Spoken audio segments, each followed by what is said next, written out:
Hello बच्चों, welcome to G1 classes. आज हम लोग डिस्कस करेंगे, एक्सप्लेन पढ़ेंगे यूनिट एंड डायमेंशन। फिजिक्स का ये सेकेंड चैप्टर है, सेकेंड पार्ट है। सेकेंड पार्ट का एक भाग है। उस चैप्टर का नाम है यूनिट एंड मेजरमेंट।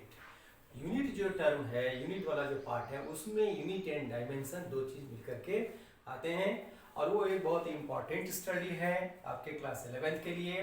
उसकी एक्सप्लेनेशन हम आज लेंगे। फर्स्ट चैप्टर में कुछ इस तरह का नहीं है जिसको लेकर के आपको अभी एक्सप्लेन करूं मैं, क्योंकि आपको होमवर्क देने के लिए या उस पर कुछ करने के लिए आपके पास नहीं रह जाता है।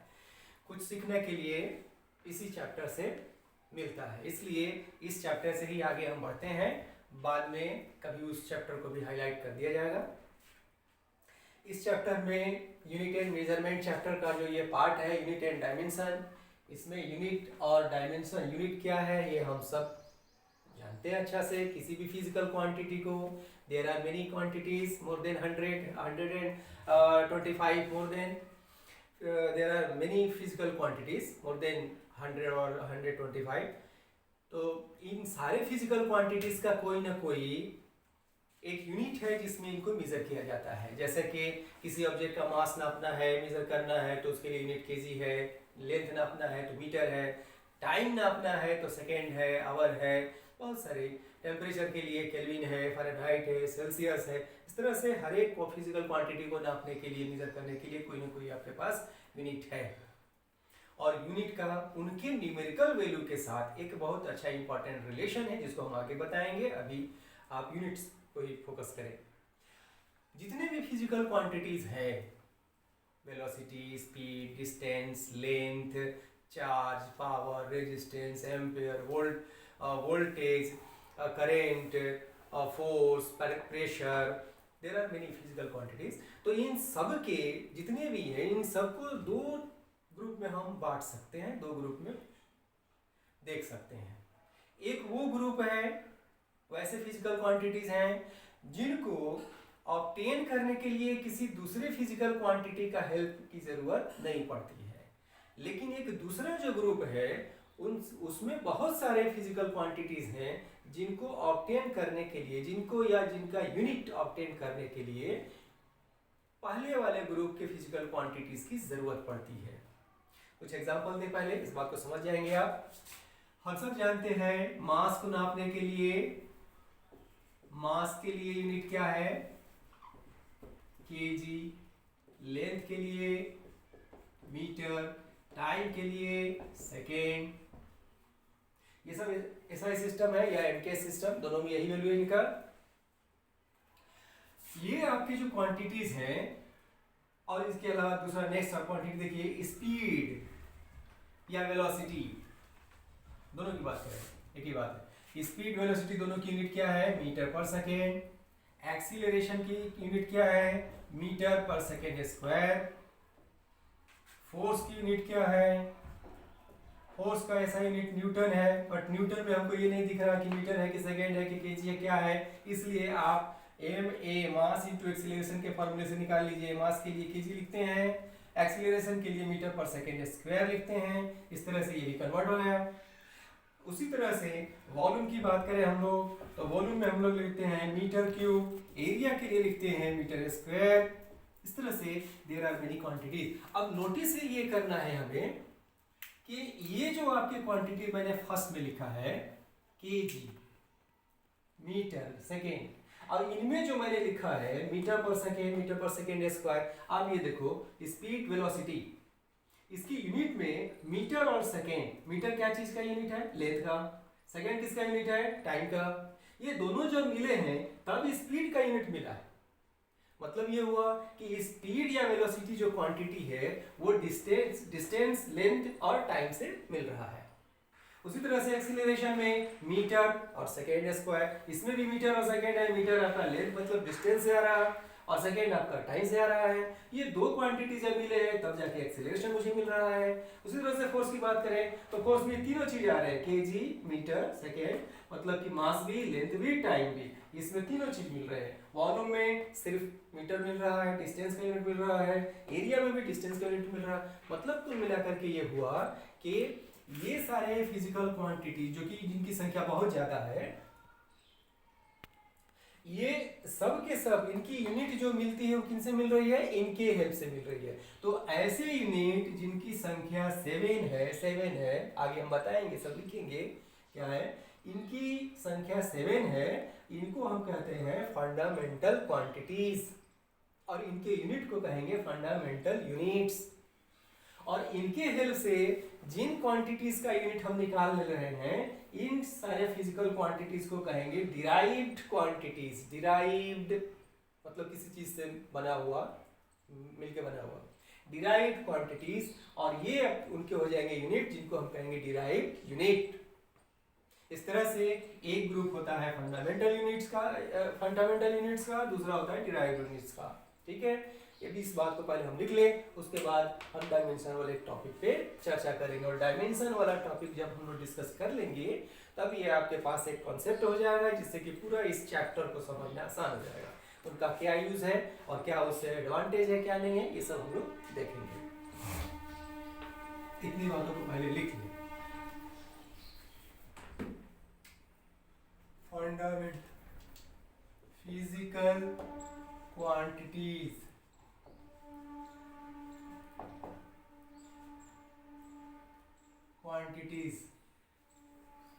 divided into two groups. First one is fundamental unit quantities, fundamental quantities. Second one is derived quantities, derived quantities.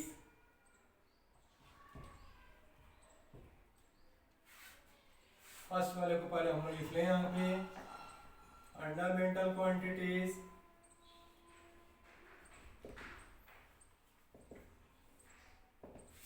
the physical quantity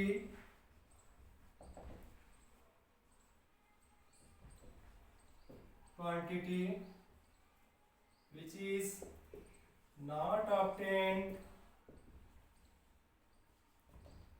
using other physical quantities, using other physical quantities are called fundamental quantity.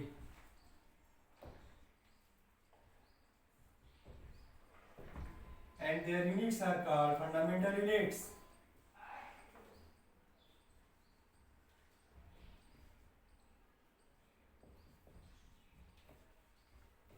Units are called fundamental units. There are 7 fundamental units.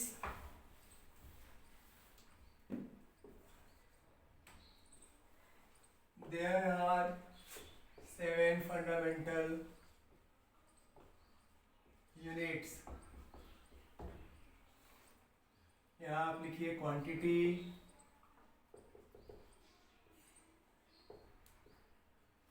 Unit,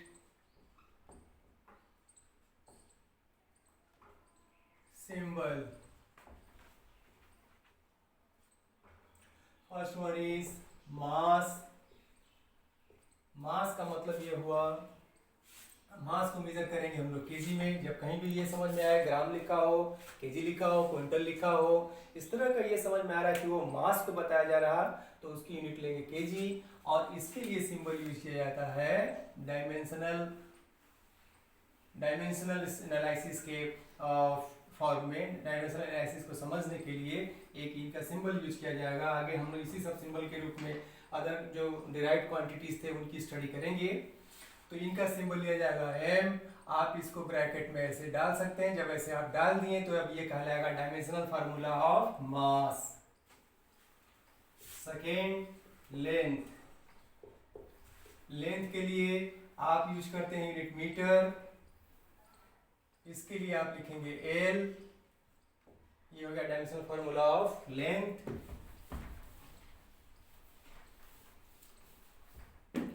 third one is time. Time का sense कहीं भी मिले, minute हो, second हो, our हो, year हो, कुछ भी, तो आप यूनिट तो उसका ऐसा यूनिट ले आएंगे आप सेकेंड में, बट उसका सिंबल लेंगे T। Fourth one is current.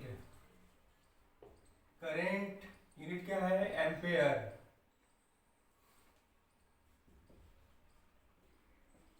A। Fifth one is temperature. Temperature के लिए ऐसा यूनिट होता है केल्विन। केल्विन के लिए सिंबल हो जाएगा K। सिक्स वन है आपके पास मास ऑफ स्मॉलर मास के लिए। स्मॉलर मास का मतलब ये हुआ कि जैसे मास ऑफ एटॉम, मॉलिक्यूल, इन सब का मास आप नापते हैं, मेजर करते हैं किसमें? मोल में, मोल। और सेवेंथ वन है इंटेंसिटी ऑफ लाइट। लाइट की कितनी इंटेंसिटी है, कितनी तेज लाइट है, कितनी कम लाइट है। इंटेंसिटी ऑफ लाइट को आप नापते हैं कैंडिला में। ये फर्स्ट आपको इंट्रोडक्शन मिल रहा है इसका, कैंडिला, CD। तो ये सब हमारे 7 फंडामेंटल क्वांटिटीज हैं। अब इन्हीं के टर्म्स में इनको यूज करके डिराइव्ड क्वांटिटीज के यूनिट को हम लोग ऑब्टेन करेंगे। वो कैसे करेंगे नेक्स्ट अभी देखा जाए। नेक्स्ट आप लिखिए डिराइव्ड क्वांटिटीज, और तब डायमेंशनल फॉर्मूला पर आ जाएंगे। सेकेंड हुआ आपका derived quantities. Derived quantities, the quantity या द फिजिकल क्वांटिटी,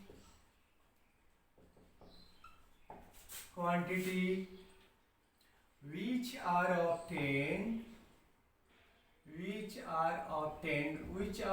से यहाँ मतलब जिनका यूनिट ऑब्टेन हो जाए। which are obtained from मत लिखिए, यूजिंग टर्म्स लिखिए, सेम उसी टर्म में, using fundamental quantities.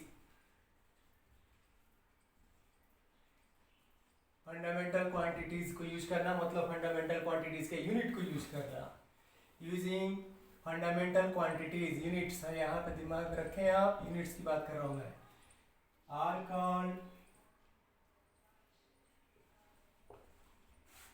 Derived quantities, derived quantities या डिराइव्ड यूनिट, क्वांटिटीज और डिराइव्ड यूनिट। एग्जाम्पल है स्पीड और वेलोसिटी। स्पीड और वेलोसिटी यूनिट हो गया इसका, यूनिट मीटर पर सेकेंड। एक्सीलरेशन मीटर पर second square. Volume metre cube. Area metre square. Force KG metre पर सेकेंड स्क्वायर, एटसेट्रा। ये आपके हुए फिजिकल क्वांटिटीज, जिसमें से कुछ मतलब 7 ऐसे क्वांटिटीज हैं जिनको फंडामेंटल क्वांटिटीज के नाम जानते हैं, उनके यूनिट को फंडामेंटल यूनिट कहेंगे। बाकी के जितने भी फिजिकल क्वांटिटीज हैं वो सब के सब डिराइव्ड क्वांटिटीज हैं, क्योंकि उनकी यूनिट्स को हम फंडामेंटल क्वांटिटीज के यूनिट से ऑब्टेन करते हैं, इसलिए ये सब डिराइव्ड यूनिट है, ये सब डिराइव्ड यूनिट है, डिराइव्ड क्वांटिटीज है। अब हम बात करेंगे इस टर्म पे, डायमेंशन पे, डायमेंशनल फॉर्मूला पे।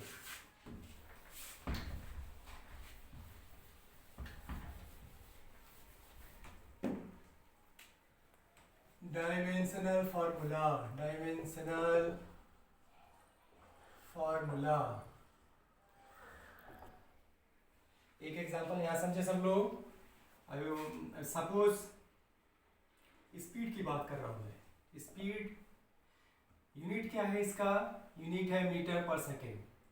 अब आप क्या करें, जो मैंने बताया था फंडामेंटल यूनिट में कि मास के लिए m, this is dimensional formula of mass, this is length, this is that for time etcetera.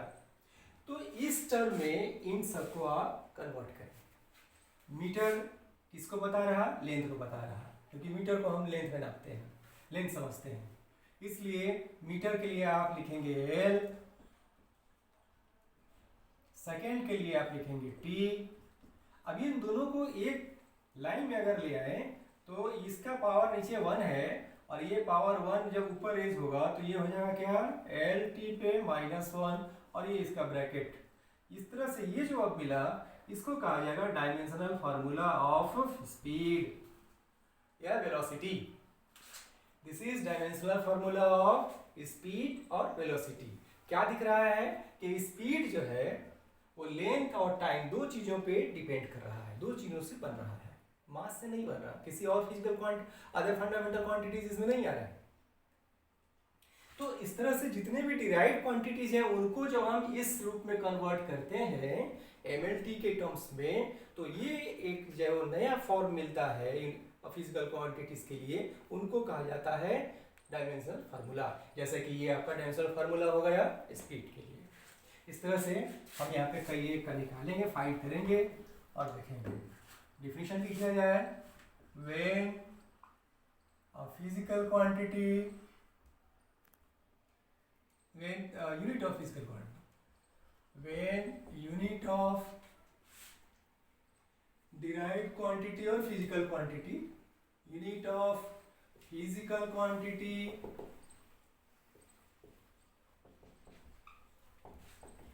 is expressed in terms of fundamental units,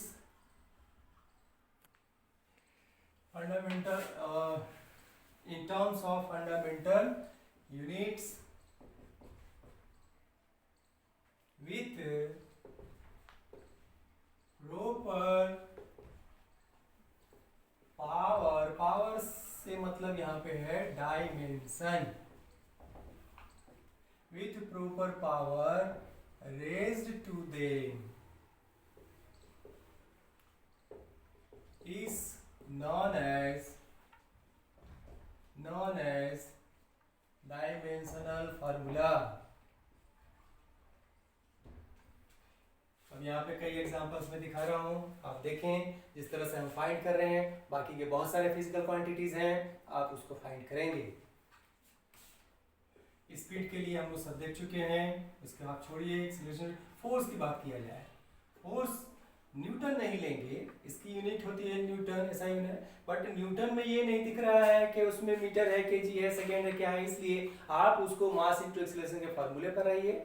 मतलब कहने का यह हुआ कि कोई भी फिजिकल फार्मूला का, फिजिकल क्वांटिटी का डायमेंशनल फार्मूला निकालने के लिए, फाइंड करने के लिए आपको उसका यूनिट पता है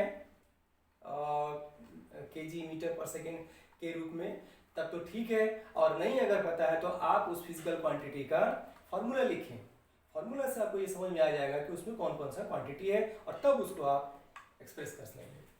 फोर्स के लिए आप लिखेंगे मास इनटू एक्सीलरेशन। मास को आप मेजर करते हैं केजी में, एक्सीलरेशन को मीटर पर सेकंड स्क्वायर में। अब यहाँ पे आप ये dimensional formula fundamental unit put करें। केजी के लिए क्या आपके पास है, केजी मास को डिनोट कर रहा है, इसलिए m,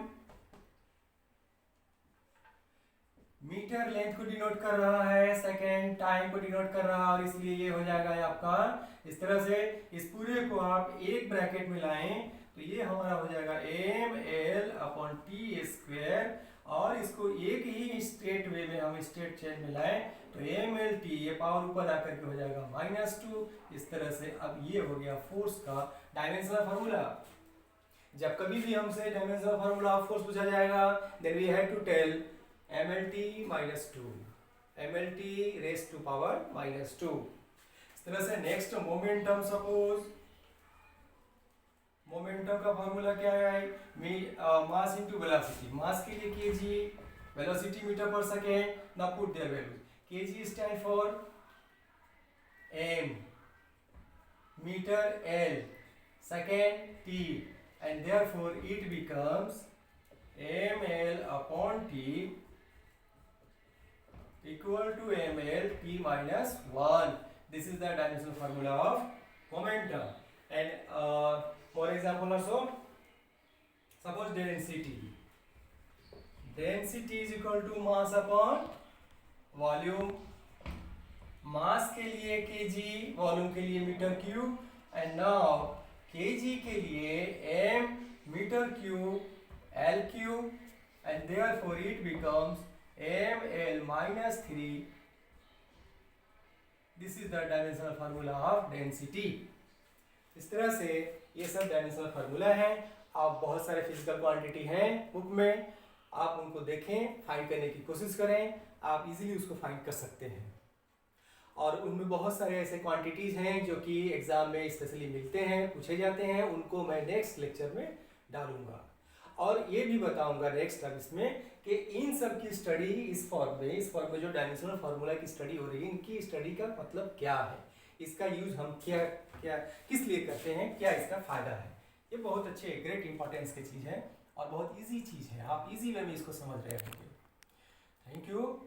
नेक्स्ट वीडियो के लिए आप तैयार रहेंगे. मैं नेक्स्ट वीडियो इस पर डालूंगा.